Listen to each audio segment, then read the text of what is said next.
Hi gents. So what I'm going to do today is how we can get to this final stage of designing our poster so it's ready for printing.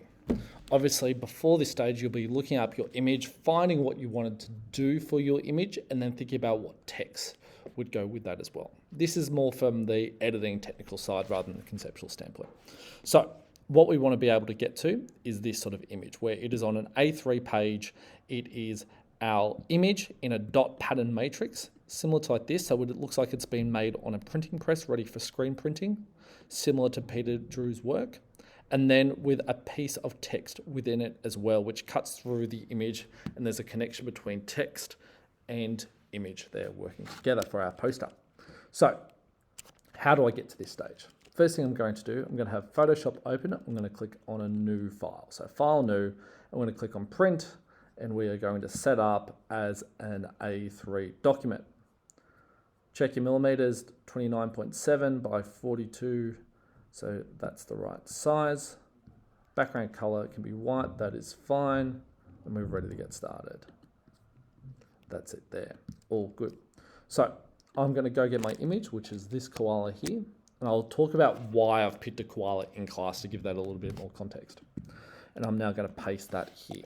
It's quite small, but I will then go transform, scale, and I'm gonna make that quite big. Just to make sure that it might look a little pixelated as I'm getting it, but I'm hoping that it will be pretty good quality once it's fully scaled. Might make that a little bit small because I'm gonna put a border on later. Just that there. There we go. So he's looking okay there. So if I go to view actual, it's not great quality, but I'm not too stressed by that because we are going to do a dot matrix, which is going to refine that process. So to do that dot matrix, we can go to pixelate, color halftone. But before that, I want to separate my image a little bit further. So I'm going to go to adjustments, brightness and contrast. I'm going to play around with this, making greater contrast in our image. What I'll now do is I'll go to filter, pixelate and color halftone. I'm going to click on that there. The radius is going to be the size of the dots, and this channel is the angles that the dots go to. What I would suggest here, do 45 for all of them. And then we can then play around with the radius depending on your image. So we're going to do that now. It spits it out like that. So you can then zoom in, have a look. What we should do is we will now turn it to hue and saturation, and we're just going to pull that completely down. So it's a black and white image as well. So you can sort of see that there. I'll go back. I'll just do that beforehand. Pixelate, color, halftone. Might make that bigger. I might make that 12. We can see that there. Still coming out. We can make that bigger if we'd like to. You can experiment with that. It's going to be different for each one. That might be a little bit too much, but looks quite graphic and interesting in that stylization there. What you can also do prior to that is I can go back, I can go to adjustments, and I can go to levels. Here I can adjust the amount of black within the image, and we'll see the different sort of product that we can get once it's done. So we'll go to filter, pixelate, color, halftone. We'll go 20 again. It's very dark, but what if I go to a smaller number? Back to 12. Interesting. So you can play around with that as well. So again, just showing you those tools. So image adjustment, hue and saturation, that brings down the color down. If you bring that saturation, you can also do that using black and white. Black and white can have different effects to that as well. I'll just take that back. Image adjustments. We can go to black and white. And you can go through different sort of settings there as well. So for example, let's get it back open. That's a default, but we might go for greater density, more white, more black, and different effects that it can then create. We can also then just control that. So I'll make that black and white again. We can control that a little bit more manually, where we can do brightness and contrast.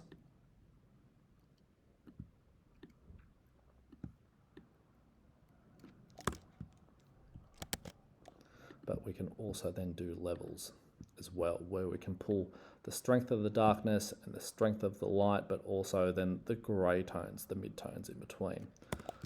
This is going to be an experiment process to see what works the best with your image as well.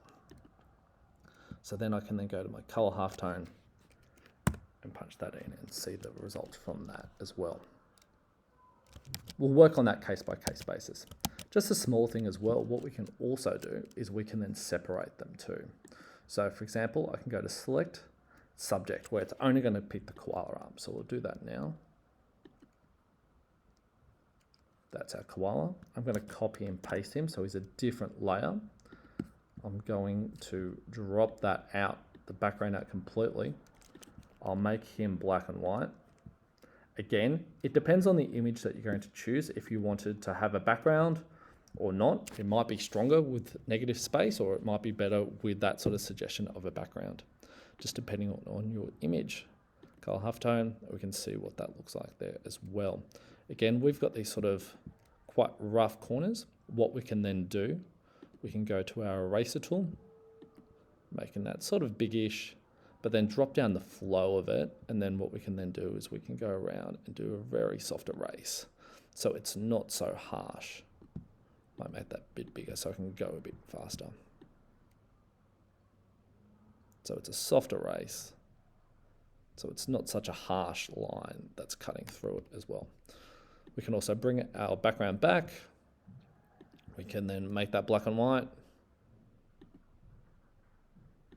We can then do our color halftone, but then what we could then potentially do is we can then drop that opacity even further. So opacity's down here, and we can bring that down really low so that it's still there, it's present, but there's a clear focus on our main subject of the koala as well.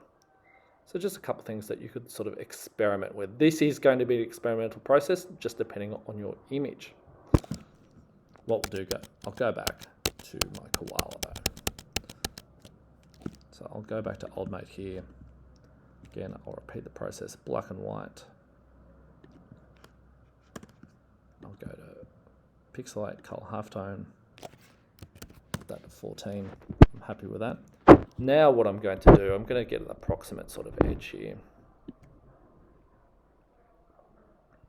I'll select inverse, and then I'm going to delete that, the outside section. So by the selection inverse, that means I'm only going to get the outside of it rather than the inside of it. That's looking okay. It's only an approximate. I don't need it to be exact at the moment. Now, next step is to put our text in. So I've chosen SOS, Save Our Souls. It's sort of colloquially known as, well, not colloquially, but you know, known as almost like a Mayday sign, a sign for help. So I'm going to up the size of that, up the top here. Not quite, need to go bigger, too big. Let's try 280.